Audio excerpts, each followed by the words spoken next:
Alright there, YouTubers, what we got today is a Galaxy DX33 HP come in, and the complaint is it doesn't work. Was at another shop for a while, they couldn't figure it out.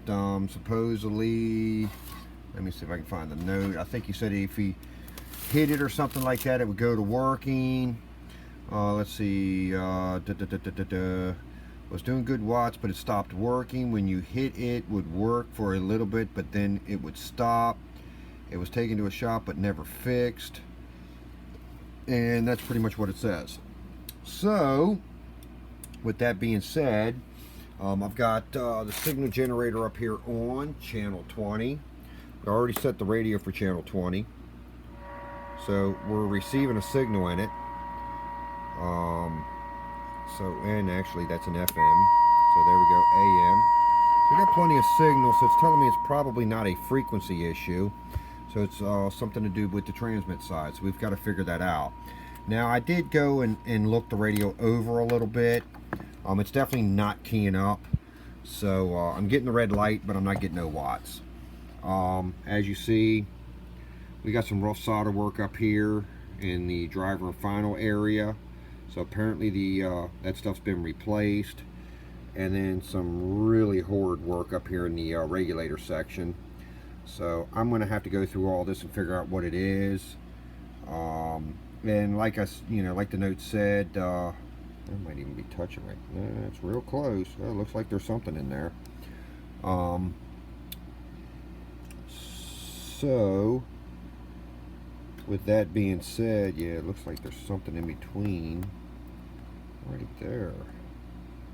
Let's check it out. There's an awful lot of buildup of solder in here. I'm going to get all this out of there, and we're going to have to figure out what the heck's going on. I don't know why somebody built up that much solder. Let's get we're going to get working on this. We'll be back with an update. Hey guys, back on the 33. A lot of stuff wrong with this radio.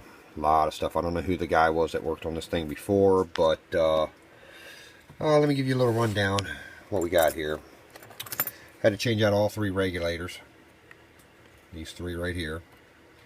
Okay, they were shot for one. They were shorted. And there's a diode buried in there. It was also bad. I pulled all the caps out, tested all those. Those tested fine. Then I found out what the root of all the calls was this final right here was bad. Okay, it was dead nut shorted, which in turn shorted out all the regulator stuff. But that was only some of the problem.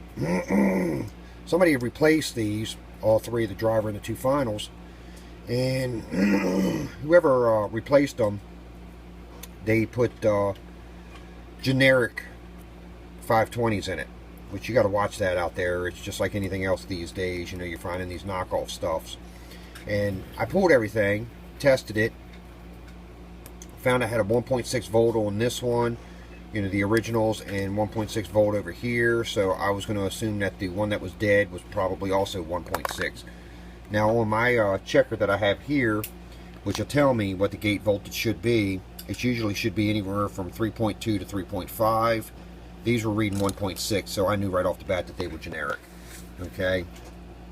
Now, after I replaced those, I put a 520 here, and the 13NQ deals here. And so once I replaced those, it would only make about a quarter of a watt in backswing. So it took a little time to figure that out. Initially, these two caps right here were bad, which I've never seen that happen before. So I had to change those out. But ultimately, what this all came down to, somebody had this coil all spread all out of whack, acting stupid. I put that back on the analyzer. We got that all straightened out. But what it came down to was what initially happened, because one of the things in the note was he said he used to have to tap it to get it to transmit. He'd never lose receive, but he would have to get it back to smack it to get it to transmit. This cap right here wasn't soldered in correctly from the factory. And what they had done is somebody didn't get all the green coating off the lead, and they soldered it thinking, I guess the factory thought it was soldered, when the green was still left on the lead. So that could have either been the capacitor company. The radio company should have caught that. But that's what created all the issues. Okay. And then on top of it, all the soldering, you know, and I caught this, you know, before I even attempted to fire it up, but they didn't have the gate voltage diodes in there, the Zehners. Only this Zener was in there, which I've changed that one out too because I couldn't even get the readings off the one that was in the radio. So all these are the correct Zehners, but these weren't even in there. So what I'm thinking is whoever was repairing this before I got it, put the FETs in here, forgot to put the Zehners in, fired it up, shorted out this one, back traced over to the AM regulator section, and, you know, trying to find the initial problem in it. But I got all the goobered up solder out of it. We took care of all that. Got everything done. Limiter back in it. Somebody had snatched out the limiter down. Let me see, where am I at? Right here. That's back in it now. So we've done the tune on it. Give me a few minutes. We're going to pop the lids on this thing. We're going to show you what we got. I found a few things that were kind of weird in this radio, like this 390 here. When I pulled it to test it, it didn't show direct short or anything, but it was showing 300 cuff, where it should have been 390. So I replaced that out. Of course, I told you I found these were bad, and these were still good, but it's just still had all the green coating on them. So I got that all off and then resoldered them in. So we're good now.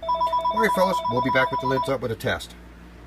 All right, guys, we're back on Mr. 856's Galaxy33 that Mr. H sent down here to be repaired. And like I told y'all before in a previous video, this is everything that we had to get out of this radio to get it repaired. Like I said, it had generic MOSFETs in it.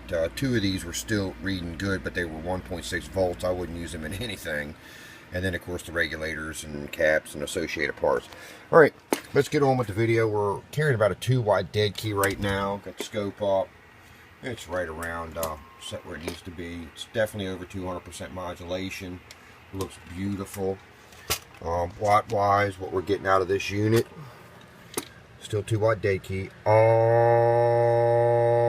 yeah. So it's about 16 RMS. We're working 100-watt slug. PEP mode. EP is, about 71, 72, somewhere in there. Now, he wanted variable power on this and wanted me to rob the dimmer control, and I just didn't, I didn't think that he'd want that.